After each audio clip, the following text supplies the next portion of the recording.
Hello and welcome back to our Vlandian Night series. And, well, I just have found, shall we say, stumbled upon something that I thought was quite interesting, and I decided, hey, you know what, maybe you would also find it interesting. Anyway, what I've basically been doing, obviously as you can see here, is making some weapons. And so what I've actually done is I have basically constructed something that I think is pretty cool. It doesn't use anything too expensive. The fine steel is pretty easy to get for me at this point, because I'm able to convert all this crude iron, wrought iron, iron, and steel into each other, and then eventually I'll get fine steel, and even, I believe I can even make Thermoskene steel, but obviously don't quote me on that, because I haven't really done that yet. Anyway, what I wanted to mainly show you is the ability to do this. Boom. You gain 70 points in smithing with a companion. I had a number of companions literally level up from nothing. Just look at that. 80 points. Boom. And you can get these guys insane amounts of skill points almost immediately. If I do it again, how much do you think I'm going to get? Oh, okay, apparently I didn't get anything that time. Oh well, that's kind of unfortunate, but that is probably because they are maxed out in terms of their focus points. You can see that right here, another 68 for Mr. Urian right there. And maybe we can make something with this guy as well? No, never mind. But yeah, most people are now, look at this, most people are now crazy in terms of their smithing skill. And all of these guys are going to be much more useful in the overall scheme of things, because I am, of course, wanting to have as many people as possible that are capable of doing some kind of smithing. And that is exactly what is happening here. So that is amazing, and I thought that I would show you that, because maybe you would also find it interesting, and maybe if you're having some difficulties, maybe leveling up a particular companion or something like that, then... and maybe they're not a smithing character or something like that, then you would have a very easy time of leveling them up. Oh, wow. That is actually crazy. Anyway, we're just going to sell a couple of things here. I don't really want to sell a huge amount at Varcheg because it is just my town. And, well, I don't really want to take all of the money from that. But what I have done, as you can no doubt tell from the amount of, well, yes, I have a lot of swords here. Obviously, they're not going to be extremely expensive. That was entirely on purpose, of course, because I made a whole bunch with a low difficulty character, and as a result, their stats have depreciated quite a bit. But that is not my concern at this point. My concern was to try and make some smaller denomination horses? No. Smaller denomination... Oh, they're making peace? Sure, okay. Sure, they can definitely make peace with us. We'll just focus on the Southern Empire instead then. But anyway, yes. I wanted to make smaller denomination swords, mainly for the fact that I would like to trade them with vassals to try and bankrupt them as much as we possibly can. And if we have smaller denominations, that's going to make a big difference overall to our efficiency, because most vassals are going to have maybe about 30 to 100,000. And I don't want to have a sword that is 120,000 or something like that when a vassal has, like, what? 20,000. It just doesn't make any sense. So hopefully we're going to be having a good time here. Oh, stamina spent for smelting is halved. Stamina spent for refining is halved. I think... I actually don't know. Refining, I guess. I don't know. Immediately increase control. Immediately increase vigor by 1. I will take the vigor because I actually have 1 point to go until 10. So we'll do vigor. And then we're also going to be getting to 175 relatively soon as well. So I'm actually going to be increasing my smithing skill here. I already have endurance at 10, so the focus points are the only thing that really needs to be, sorted out. And we could also get to the Master Smith rank as well at 200, which is actually going to be quite good, I think. Otherwise, I don't know what to go for now, because control is obviously not something that I have really spec'd into at all, and we're gonna see if maybe I should go for leadership. Oh no, party capacity, party size, basically pointless. Let's go for cunning then. Maybe we'll get our tactics skill to 275 a little bit quicker because army supply consumption and disorganized time decrease is actually pretty good. So I'm happy with that. And as you can see, it should have given me the vigor point now. Yeah, there you go. There's the vigor point. In case you were wondering, because obviously it didn't add it immediately. It doesn't update in real time. You have to go back onto the world map to be able to see the change. Anyway, let's go over to Jalmaris. As I said in the previous episode, I would love to be able to take that back. And along the way, I am literally just going to be selling everything that I have here because I would like to bankrupt Epicrotia as soon as possible. So this is also a reason why having some lower quality swords is a good idea, because look at this. This sword right here is 31,000. If it was 100,000, this would make no sense whatsoever, but I'm only losing about 6,000 in terms of cash. I could potentially buy a horse as well, and we would still not lose anything. So I'm going to buy 2 war horses, and we're going to leave Epicrotia with nothing. No money whatsoever, which is perfect. So we're just going to be selling all of that, and we're going to be gaining 72,000, which is insane. And I would also like to speak to Mr. Encurion. Hopefully we can do that because he's no longer at war with us. Where are you going? Where is he running off to? Are you serious? Why are you... Oh, he's doing battle with that guy. Right, okay. Not entirely sure why you'd want to do battle with that guy right this second, but sure. Okay, yes. I'm hopeful that I will be able to bankrupt Encurion right now, so let's have a look and see... Wait a minute. Yeah, I think I will try to bankrupt him first. He has 294,000. Okay, so this is the one and very rare moment that a vassal has a significant amount of cash, and it's going to be a bit difficult for me to bankrupt him with what I currently have in my inventory. Oh, wait a minute. I need to do this first. Oh, it's going to be impossible, I think. Yeah, I think it's going to be pretty much impossible. Oh, no, maybe. Maybe it will pay off. It is. Boom. There you go. It actually is going to work. But all of my crafted swords are going to be traded for this. But I think that should be okay. And he has no money now. So let me just test this out real quick, because I want to go back onto the world map.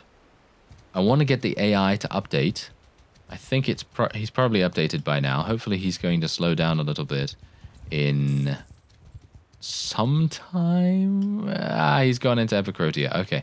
Hopefully we're going to be able to catch him as he comes out, because the cool thing about Bannerlord is that if you keep your target on a particular vassal and they go into a town or a castle, you're going to still be able to speak to them as long as you don't target anything else. And that is really, really cool. Obviously, if you're at war against them, yeah, it's probably not going to work out too well. Okay, so let me actually just take a quick look. Oh, okay, so never mind. I can't actually see his... Oh, okay. What? Okay. That's actually not too bad. Yeah, it's not too bad. You know what he did? He sold my horses? What? Why am I on about horses all the time today? I have no idea. Anyway, he obviously sold my swords and made 85,000. Oh, actually, wait a minute. 850. What? How would he make 856,000 from my swords when my swords were selling for 40 and 30 each? That doesn't make sense. How does that make sense? Surely he didn't sell them, did he? I think he must have. This is never going to work now, as you can quite clearly tell. Oh wow. Okay. Maybe the bankrupting strategy is maybe not going to work. I mean, I needed to probably speak to him while he had no cash whatsoever, but I have no idea. Wait a minute. I'm very intrigued about this. I'm going to speak to the traders, and I'm going to see the weapon merchant. Because if the weapon merchant is here, and yep. You see that? Literally. Wait a minute. These are some of my swords that I sold from before, aren't they? Yeah, these are some of my swords that I saw from before, so I'm not entirely sure how he made 850,000 from those other swords that were not particularly high quality. I am confused right now. I am very confused. Oh well, don't worry about it. Don't worry about it. Okay, so I guess what I'm going to try to do is... okay, well, I'm actually kind of surprised, if you couldn't tell. Okay, well, let's just do some refining real quick. And then what I'm going to do is I'm going to try to get to 175, obviously. I'm going to try and get to 175. We're going to try and increase our Thermoskene steel. And I think probably maybe the better way to go is to bankrupt towns only and to leave vassals alone, even though I personally felt like that was a really good idea. Oh, I am just scratching my head being like, what? What happened? I just got absolutely murdered in the economics department, didn't I? Who would have ever thought that? I'm not playing an economic... Well, technically I am playing kind of an economic simulator. Wait a second, though. I've actually just thought to myself, a few mere moments after cutting away there, that what happened? How did he get... I'm still reeling from that, to be honest. How did he get 850,000 from a marketplace that by all intents and purposes was completely bankrupt? Because I literally took all their money before that. You know? I literally took every single little bit of cash that they had. Toriados is here. I would like to try and avoid him if at all possible, but if he wants to fight me, then he can. No, there we go. He's going to avoid me. That is perfect. He's making a huge error by avoiding me right there. Honoratus is over there as well. I'd like to speak to him, if at all possible. I think I have a good opportunity in persuading him. Oh, I think he might be doing... No, he's not doing battle with anyone. Okay, that's good. Okay, but yeah. How is that another case of the AI being a little bit of a cheaty McCheaterson? Because, how did he get 850,000 from a bankrupt town? I don't think that was actually possible, to be honest. That is very strange. I don't know.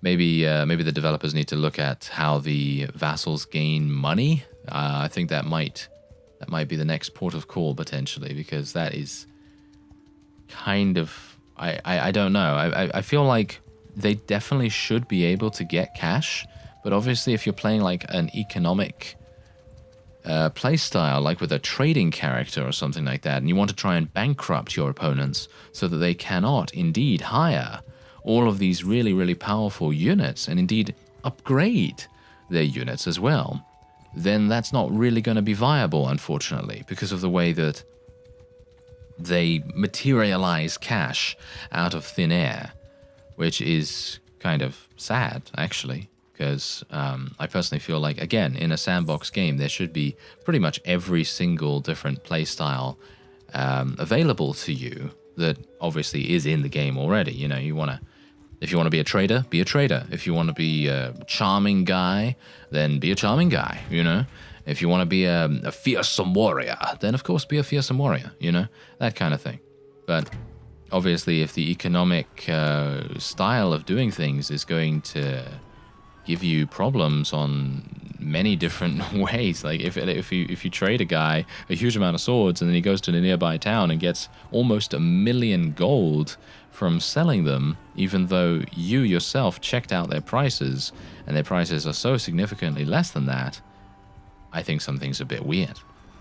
And in my last smithing bout, I guess you could call it, I have now...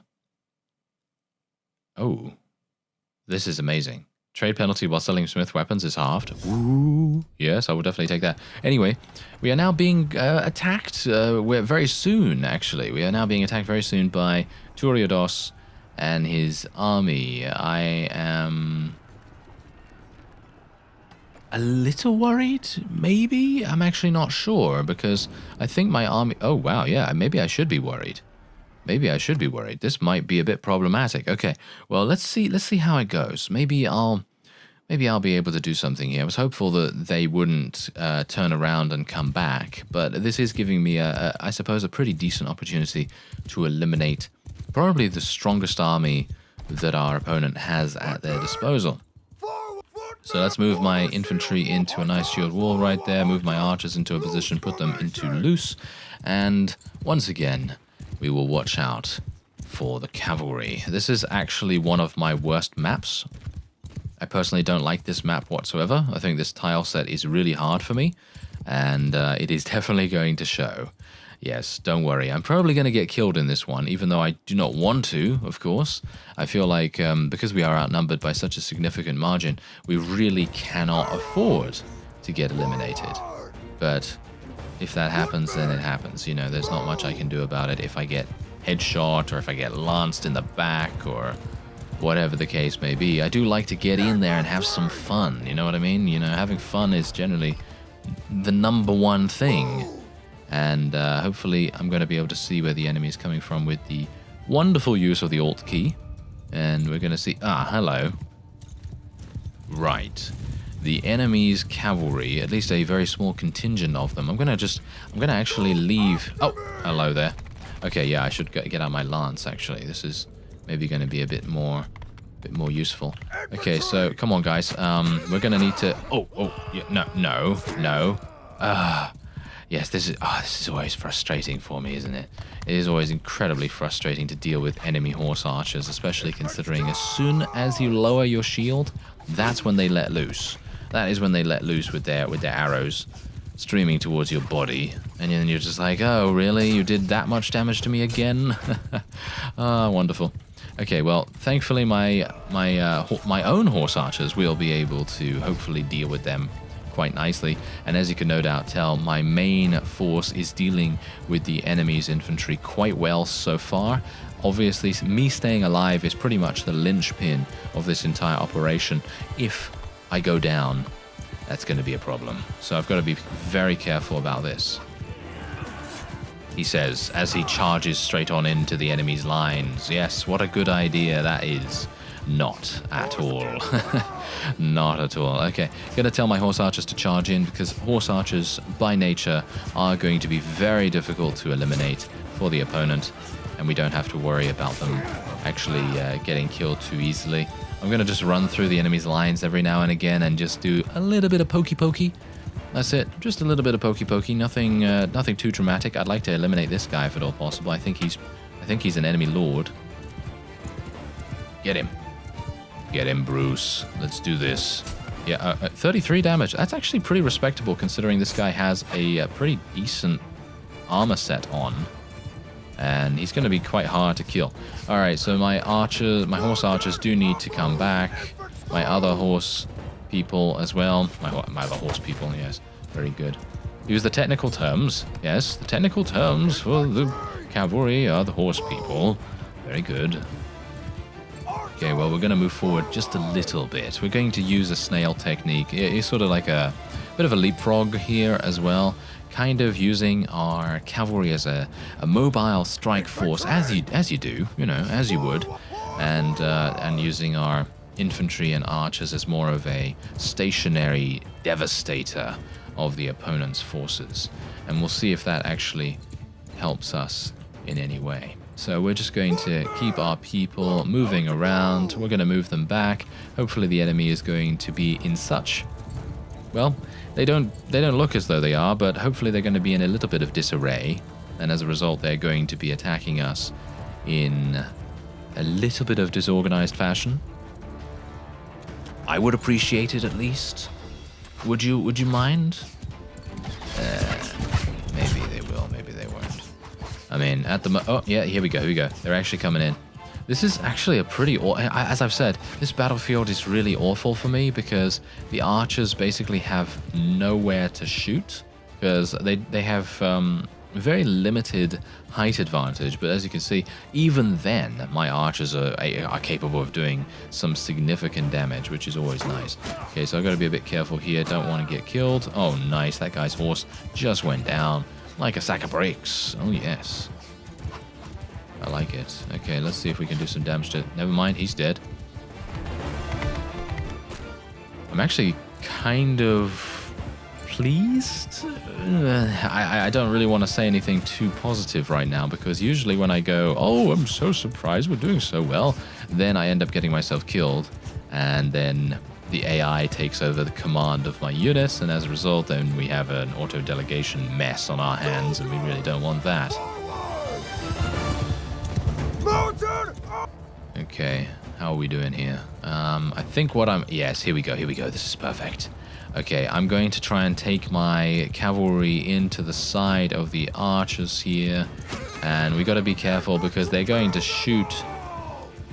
They're going to shoot your horse. That is going to be a thing that they will do. The AI is smart enough to shoot your horse, take you off your mount, and then be like, oh, now you're behind enemy lines, so it is time for us to murder you. Yeah, that's the kind of thing that they will do, so you have to be a bit cautious about that as well. Oh, nice damage. Nice damage. Completely unexpected damage as well there.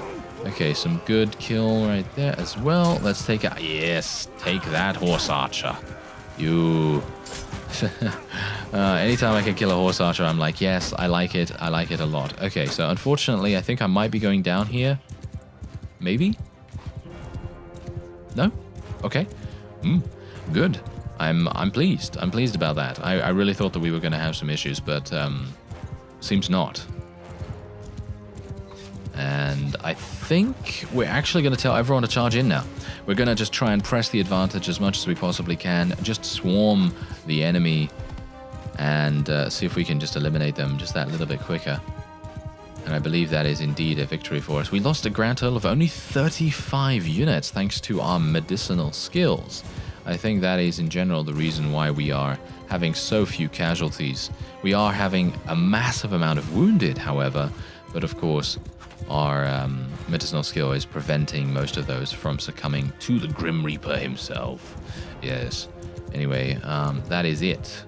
That is indeed a victory for us. Only 2 enemies remaining, and look at what we get to choose. Okay, I'm actually not entirely sure. We're going to choose 2 Batanian Fian champions. Those guys are going to be insane. Oh yeah, I like it. Anytime you can get a noble unit, just go for it. Oh yes.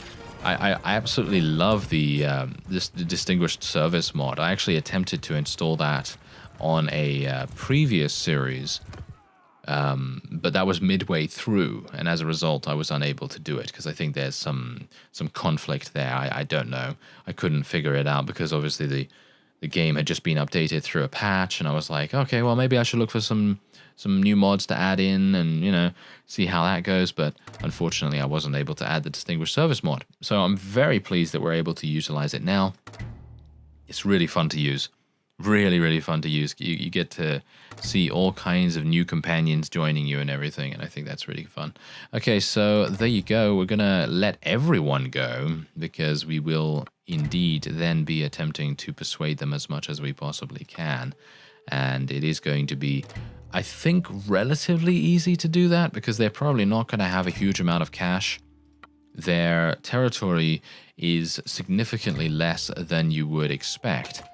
So, yeah, because the Southern Empire has actually not done very well in comparison to what they have done in previous series. The Southern Empire is usually one of the last empires to fall, if not the last, and the Northern Empire have completely destroyed them in every aspect at this point.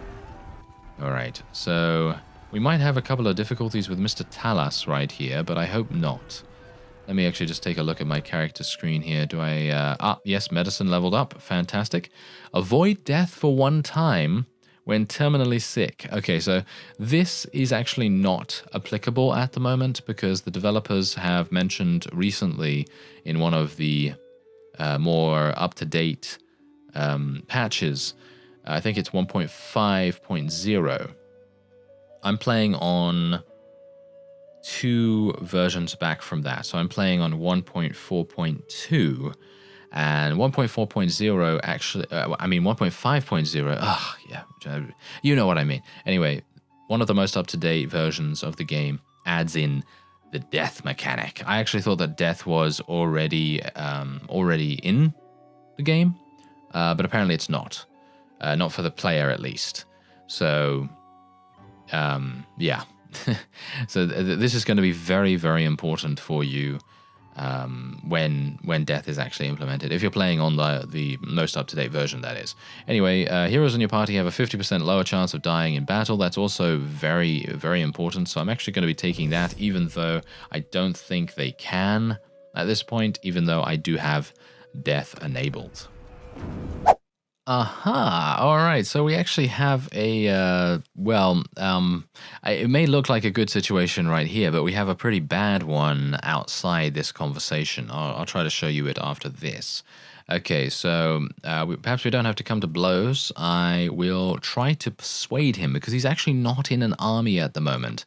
All of these vassals from the Southern Empire came out of nowhere, and they're basically all separated. So none of them either had any influence to be able to call for an army, or they were so incredibly eager to get into a battle that they basically just forgot to do that. So hopefully I will be able to try and persuade him. He has 53,000 in his... really? I don't want to spend 500,000 gold on this guy. Do I have any crafted swords left over? I don't think I do, to be honest. No, I don't think I do. So that's not going to happen anytime soon. But I might be able to... No, I actually can't do that either. Oh well, never mind. What does he actually have? He just has Korinia Castle. Yes, no, Joron, I will not be attempting to persuade you for 500,000 gold, you imbecile. I don't know why... I don't know why they do that. He only has 50,000. 50,000 is not that much. But anyway, this is the current situation that we have going on here. And as I said, it's not that good, but it's also not that bad. I feel like we should be able to achieve victory here, but it is a bit of a, sort of bit of a weird situation, because I don't have a huge amount of HP, and that HP is going to come in very, very useful. Like, I think that if I had full HP right now, I'd probably say, yeah, this is probably a done deal. But because I don't, and you know me, I generally tend to get myself taken out more often than not, which is never a good thing to do. But yes, the auto-delegation is the death of us. If we can try to prevent the auto-delegation, we will probably achieve a pretty nice victory. But if we don't, and if I get killed, then that is probably going to be a loss, or it is going to be an extremely close battle. And I do not want that. I do not want a close battle, because I would love to be able to take Jalmaris. Oh, hello there, Mr. Cavalry. Yes, I mean, there's no one called Mr. Cavalry, of course, but he is a proverbial formation that loves to flank around us, and that I can send my cavalry over there to kill. And you know what? I think I might actually be trying to get a bow or something like that, maybe. I'm not entirely sure, because at the moment, it might be kind of fun.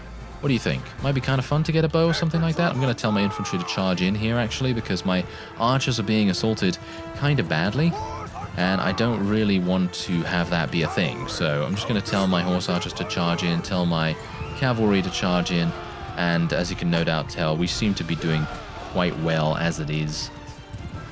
So I shouldn't really have to worry too much about maybe auto-delegating. I don't really know, but I'm going to just run into a couple while my shield is up, just to kind of interrupt their train of thought, shall we say. Oh, the AI is so good at that. Did you notice that? As soon as I was just about to lower my shield, 2 archers immediately turn towards me and go to shoot. And that's a very deadly combination. They can do that on a whim, basically. They can pull out the laser beam shot from nowhere. And we ended up losing 37. That's not bad, but not great. I would have preferred to have lost less than 25 or less than 20 if at all possible. But that doesn't seem to be the case. Oh, Honoratus, take that. Oh, yes. You got poked in the head, sir. Yes, that is gonna hurt in the morning. It is gonna hurt in the morning. Because obviously we're fighting at night at the moment, so it makes sense for me to say that now. Very good. I like making sense. I never do 100% of the time. Actually, 99% of the time, it never makes sense, but there you go. Anyway, so let's have a look. Crusade Marksman, Imperial Legionary. The Veteran Forester is basically pointless, in my opinion. They don't have particularly good stats, so it's a better idea to make the other guys. And there you go, another 120 influence, 208 renown. I actually wonder when we're going to be getting tier 6 clan, to be fair, because I think we're on the way there. It's been a while since we made tier 5. So I'm going to take a look at our clan screen after this. It's been a while since we've taken a look at that, to be honest. So let's just let everyone go as you do. And I have actually sent out a number of messengers, but I don't know whether those messengers are actually going to get to anyone, because it seems like most of them are actually here attacking me right now. So obviously that's not really going to work. Anyway, let's take all the loot. And I don't know whether I should even continue the siege at this point, because we're in such a weird situation with all of my forces being wounded and us continually being attacked from a variety of different sources is making things very difficult for us. Oh well, let's have a look at my party screen right here. We can probably level up a couple of people, 25 people, and we can recruit 3 prisoners as well. Obviously, I have a significant amount of prisoners in my army as well. Let's continue the siege then, and we'll see what happens. I think that I'm... yeah, that's the thing. I don't actually know, because... you know what? I'm actually just going to put out my 2 trebuchets here. I don't know. We might have some issues. If they all go in at the same time, if Mr. Talas goes in at the same time, we are definitely going to have some problems. But he seems not to want to do that. Oh, we have made war with who? The Crusades. How dare you? How dare you, Crusades? Oh, that's not very good. Okay, the Southern Empire, no, they're proposing peace, which is not going to happen. That is just... why would I do that right now? That is just absolutely ludicrous. I am taking this town. Thank you very much. And hopefully my trebuchets will be able to deal with it relatively fast. I hope that my medicine skill is actually going to get a whole bunch of people. Yes, thank you. Yes, I will definitely make peace with the Aserai. Thank you very much. Yes, that sounds like a good plan to me. Let's try and recruit some more troops, get some more people back up and running. And, oh yeah, of course. Sarandon. Susan, why are you here? Yeah, I know that's not how she spells her name, but, you know, if you get that reference, then props to you, because, you know, maybe she's not that current anymore, but, you know. Anyway, Olek. I think Olek is also a leader of a clan. Yes, he is, indeed. Very good. Okay, so hopefully we're going to be able to do something with them. Come on, messenger. Oh, why? Why is my messenger so slow? Okay. Can I converse with someone? Who was it? Oh, I can actually converse with him. Okay, this is perfect. Okay, perhaps we don't have to come to blows. Would you mind getting persuaded? I would appreciate it. Oh, yes. Hello there. Okay. Oh, you've got a very magnificent moustache, don't you, sir? Very nice. Okay, maybe you're going to join me for free as a result. No, you don't. You scoundrel. Okay, maybe I can get him. I can get him for 400,000. I'm actually considering this. What does he have? Let me actually just take a quick look. He has nothing?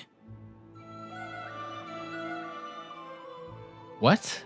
Why does he have nothing? Why would I pay literally 400,000 for no... oh, well, I suppose that actually makes sense, because he's part of the Southern Empire. Should I do this? Or should I... you know what I'm going to do? I'm going to see if I can... oh, this is not going to give him anything. What about these? Really? 215 of these Manavlions is literally going to give him that small slither? You know what? You know what? Let's just go for it. Let's just go for it. 402,000. He's getting a 402k. Yeah, not a 401k. Yeah, you get it. You get it. Okay. Yeah, we're literally just gonna give him that. Boom. Yeah. That's going to make things very, very complicated for the people around us right now, because they are now going to be like, oh, we're surrounded by enemies. We should run away. Yes, there you go. Perfect. Absolutely perfect. So what I'm going to do now is hopefully he's going to run next to me. Yes, he is. Smart fellow. Very good. Very smart of you, sir. Unfortunately, now you've left me to the wolves, you imbecile. Okay, well, let's have a look. Olek!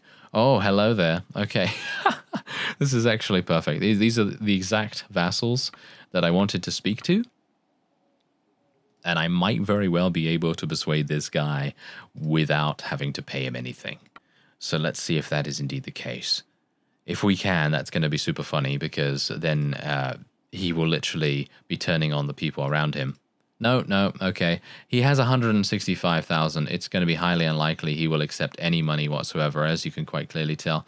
He is the owner of two castles, though, so it would actually be quite advantageous.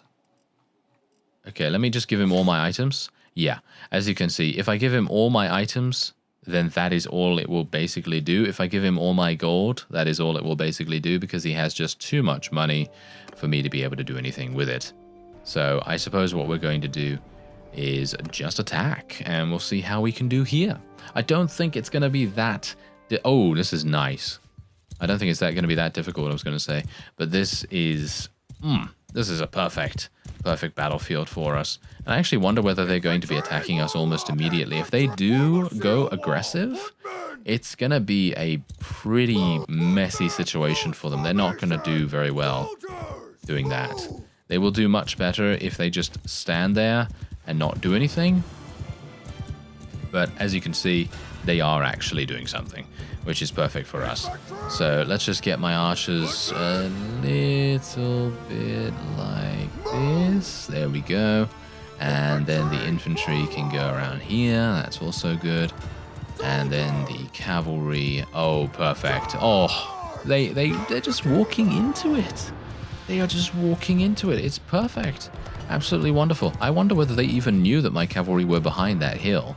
I think they probably did, right? Surely they did. If they didn't, then I pity them dramatically. Yes. Okay, well, you are leaving the area. It really kills the immersion, you know. It really kills the immersion when you see that massive red wall. I wonder whether they can make something a little bit more, well, in keeping, I guess. Maybe? Not entirely sure. I mean, the battlefield is large enough. I'm not trying to complain about that, obviously. I'm just saying that it does destroy a little bit of your atmosphere when you see a big warning in the middle of your screen that says, "You're about to leave the battlefield," and so on. So, yeah, you know, maybe something could be done about that. I don't know. Maybe there's a mod out there that might change it or something. But anyway, I don't really want to tell my cavalry to charge in at the moment. I'd like to just scatter the opponent's cavalry forces and then just get my other people into a good place. These guys are not going to be able to shoot very well, but the majority will be able to. So I think we should be okay to leave them where they are. I was kind of trying to make the best of them having an elevation. Okay, let's see what I can maybe do here. I'd like to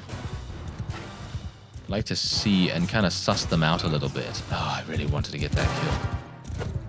Oh, nice hit. Nice hit, Bruce. Very good. Okay, so let's just see if we can do something here. Oh, nice one. That was a heavy horse archer as well. One of the more proficient horse archers that they have available to them. Are they seriously hiding behind that piece of environment? I think they might be.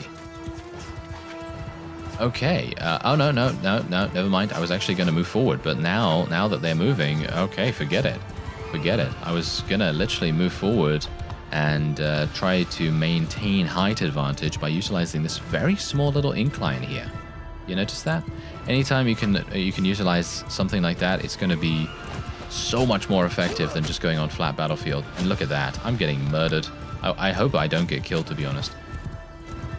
Okay, here we go. Try to prevent the auto-delegation. Prevent the auto-delegation at all costs.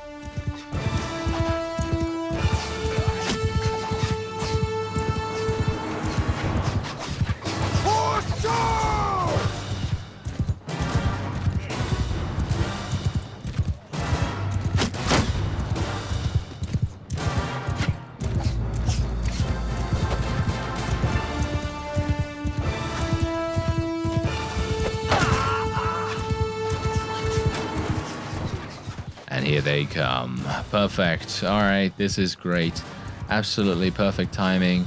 Our archers are completely devastating them, and I can actually tell my cavalry to completely charge in. Now, I think I already told my horse archers to go in because, of course, as we know, they will be able to maintain survivability to their utmost, pretty much. They are, in my opinion, the most powerful units in the game. I know that some people have a different opinion on that, of course, but personally, I feel like the only unit that is really capable of maintaining a really high kill-death ratio is a horse archer unit.